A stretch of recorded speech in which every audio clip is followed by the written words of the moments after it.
Abraham's story is an epic of faith, obedience, and struggle, a journey that holds lessons for every believer walking with God today.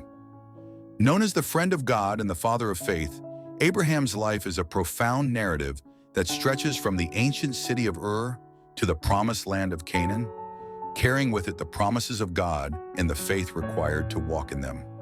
Hi, welcome back to our channel. Please take a minute to like and subscribe as we dive deep into the story of Abraham.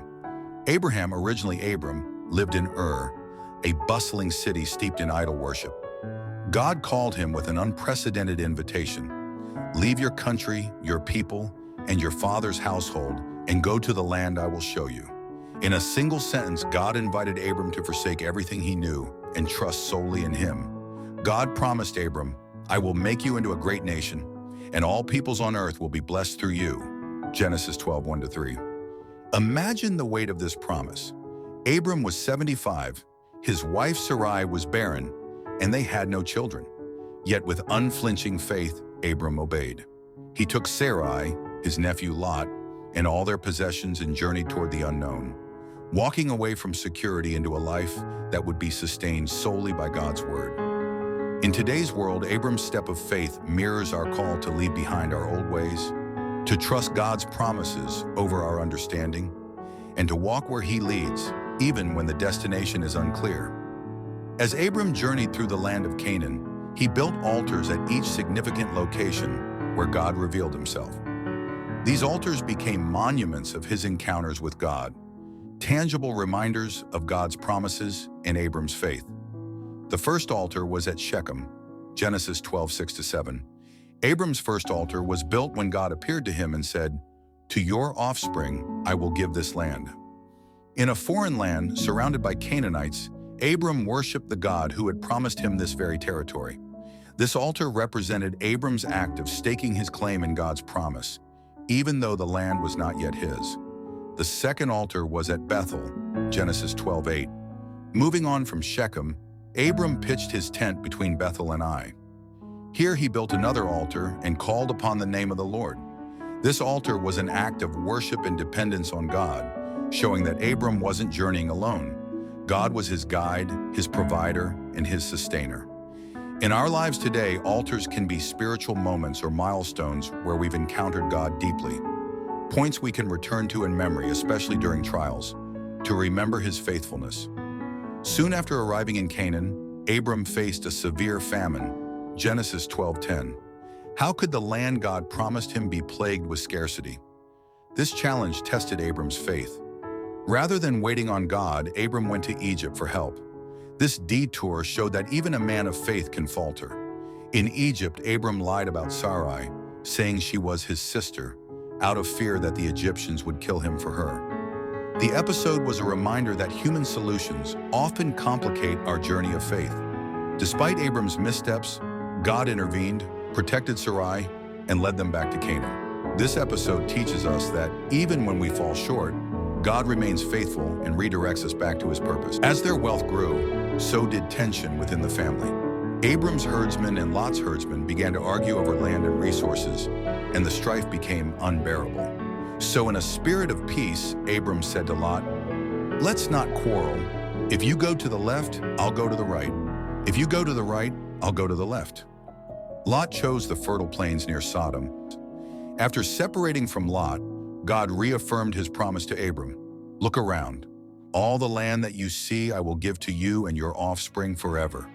Genesis 13, 14-17. Not long after, Lot was captured in a brutal war. Abram led a daring rescue mission with 318 trained men, defeating the enemy kings and rescuing Lot. Afterward, Abram met Melchizedek, the mysterious priest king of Salem, who blessed him and declared, "Blessed be Abram by God Most High." This blessing reminded Abram of God's presence and strength. Abram built another altar at Hebron, marking this reaffirmation of God's commitment. However, as years passed, Abram and Sarai struggled with the barrenness that seemed to mock God's promise. Growing impatient, Sarai proposed that Abram have a child with her servant, Hagar. Ishmael was born, but this human attempt to fulfill God's promise only created conflict. The birth of Ishmael brought deep conflict and tension into Abram and Sarai's household.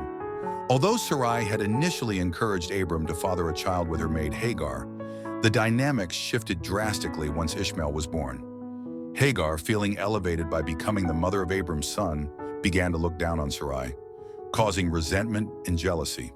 Sarai, struggling with her own unfulfilled desire for a child and feeling displaced, reacted with anger and frustration. The relationship between Sarai and Hagar became strained, marked by mistrust and bitterness. As Ishmael grew, this tension affected not only Sarai and Hagar, but also Abram, who was caught between the two. God assured Abram that his promise would be fulfilled through Sarai's own child, Isaac. Today, we often face similar temptations to help God with our own plans, but Abraham's story teaches us to trust God's timing and his ways, which are always perfect. At 99 years old, God appeared to Abram once more, changing his name to Abraham, meaning father of many nations. God made a covenant with him, and as a sign, instituted circumcision. Shortly after, 3 divine visitors came to Abraham's tent, reaffirming that Sarai, now Sarah, would bear a son, Isaac. Though Abraham laughed at the idea of a 100-year-old man and a 90-year-old woman having a child, he believed God, and it was credited to him as a righteousness. Indeed, Sarah bore Isaac, the promised child, and Abraham's joy overflowed. This long-awaited promise symbolizes the joy and fulfillment that come when we wait on God's timing, no matter how impossible his promises may seem. In what would be Abraham's greatest test, God asked him to sacrifice Isaac. Isaac represented every promise God had given him. Yet Abraham obeyed. He made up his mind to obey God at all cost, taking Isaac up Mount Moriah. When he had prepared the altar for sacrifice, an angel stopped him, and God provided a ram as a substitute. Through this act, Abraham's faith was proven beyond doubt, and God renewed and sealed his covenant with an oath and said, "I swear by myself, declares the Lord, that because you have done this and have not withheld your son, your only son, and through your offspring all nations on earth will be blessed because you have obeyed me." Promising to bless all nations through Abraham's lineage, this sacrifice foreshadows the sacrifice God would make thousands of years later when he offered his own son Jesus. For us today, Abraham's test teaches us about surrendering our dreams, our promises, and our loved ones into God's hands, trusting that he is both the giver and the sustainer. Abraham's journey was filled with highs and lows, moments of strong faith and times of faltering. Yet he walked with God, building altars, trusting, and obeying. In his obedience, Abraham became the father of faith for generations to come. Just as Abraham had his altars, we too can look back on our walk with God, noting his faithfulness through trials and triumphs. His story reminds us that faith is not always an easy path. It's a road marked with surrender, obedience, and sometimes silence. Yet it is a journey where God is always faithful. As we face our own struggles, Abraham's life is a testament that God's promises are worth the wait. We too are called to build spiritual altars, to remember God's promises, and to believe that no matter the trials, God is ever present, always faithful, and always ready to fulfill his word in our lives. Please kindly take a moment to like and subscribe to our channel so that many more people can watch inspiring Bible stories. Thanks for watching.